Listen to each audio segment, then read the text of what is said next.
Hi there, dear friends. Once more, I'm so pleased that you decided to join me. My name is Bob Hatton, and I'm the Encourager.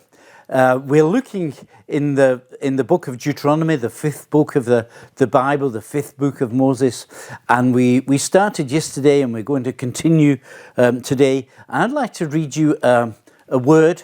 A verse from chapter 4 and verse 9. And it says here, only take care and keep your soul diligently. And I think that's very good advice right at the beginning. And then he says, lest you forget the things that your eyes have seen, unless they depart from your heart all the days of your life. Make them known to your children and your children's children. So don't forget. Don't forget. You've experienced stuff, you've learned stuff. Don't forget these things. And you've got to tell them to your children, and you've got to tell them to your children's children. And as we start to look at the book of Deuteronomy, these first 4 chapters, I've looked at a little bit, and I've found out that God is telling us not to forget. Now, if we look a little way back in the history, and we go to the 19th century, right at the beginning of the 19th century and at the end of the 18th century, one man dominated European history at least, and that was Napoleon Bonaparte. Napoleon Bonaparte, he was a French general, a French warlord, and he crowned himself actually the Emperor of France. But he went out and he conquered a number of other countries. He conquered quite a large part of Germany. He conquered the area where we live in the southwest of Germany. He conquered a great part of the province that's east of us in Bavaria, and many other parts. He even went farther east to what's Thuringia today and Saxony, and conquered lots of these parts. He fought against Prussia and won. And he was fighting in Spain and in Portugal, and he was really a brilliant general. But he made one big mistake. He attacked Russia, and he went over the Russian border and had his eye on Moscow, and he entered that country with his so-called Grande Armée, and they had I think 700,000 soldiers went with him to beat Russia. And I think Russia realized it would never be able to beat Napoleon on the battlefield. So they withdrew. They gave up Moscow. They left Moscow, but they took with them the food, and they burned a lot of the food that was in the storehouses and in the fields. And they retreated far to the east. And as Napoleon entered Moscow, and he was a victor there, he realized he had nothing to eat, and the winter came that year, and it was particularly very bitter, and Napoleon had to withdraw from Moscow and go back over the border into Prussia, where life would be a little bit easier. But on his way back, he was attacked again and again, surprise ambushes at night, and in the end, he lost most of his army, and he arrived back into Prussia with only 40,000 of his original 700,000 soldiers. And that was his end. He had another few battles, but really that was the end of Napoleon, the end of him as being the great general and the great ruler of a majority of Western Europe anyway. We go forward now a bit more than 100 years to the end of the first half of the 20th century, and the man who was dominating world history was a guy called Adolf Hitler, a very infamous, brutal, monstrous person who was ruling Germany, of course, but he conquered lots of other countries: France, Denmark, Norway, the Netherlands, and Belgium. He was in cahoots with Italy. He conquered Greece. He conquered Poland, Czechoslovakia, and a great part of Yugoslavia as well. And then he also made one mistake. He attacked Russia, and and fought against the Russians, and fought into the bitter winter that had not got any warmer since the times of Napoleon. And in the end, 4 million German Wehrmacht soldiers died in that terrible conflict. And that was also the downfall of Adolf Hitler and his Third Reich, and the world was changed, up till today, after the end of the so-called Second World War.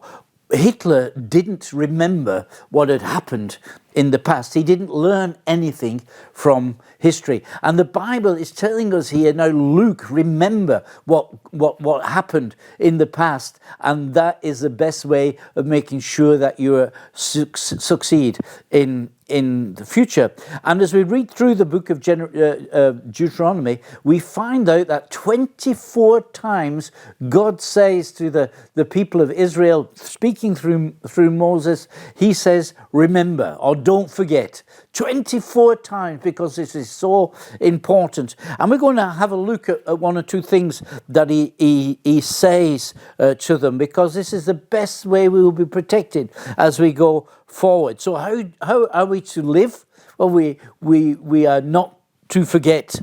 So, and in these first 4 chapters, we find quite a number of these exhortations not to forget. Don't forget what God has done in your life. Don't forget what God has done in the life of your people, in the life of your families. And in chapter 4 and verse 20, he says, but the Lord has taken you and brought you out of the iron furnace, out of Egypt, to be a people of his own inheritance, as you are this day.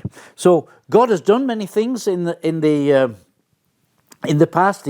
He took Israel out of Egypt, out of the iron furnace, to make them the people of his inheritance. So what God has done, he has given them an identity. And what God does to us, he gives us an identity. And he tells them that there's people, there is inheritance. And then he tells he's done something. He's got another promise for them in chapter 1 and verse 8. He says there, he says, go in and take possession of the land that the Lord swore to your fathers, to Abraham, Isaac, and to Jacob, to give them and their offspring after them, to give them this land. That's their inheritance.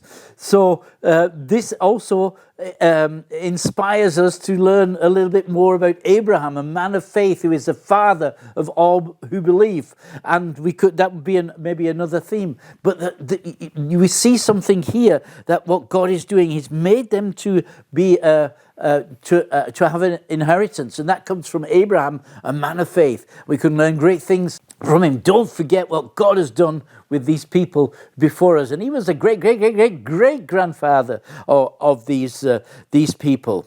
Don't forget what God has done. Don't forget that you've got an identity. Verse 31. And in the wilderness where you have seen how the Lord your God carried you as a man carries his son, all the way that you went until you came to this place. See what God has done. See, his loving kindness for us. In chapter 2 and verse 7, it says there, for the Lord your God has blessed you in all the works of your hands. He knows you are going through this great wilderness. These 40 years, the Lord your God has been with you. You have lacked nothing. Isn't that great?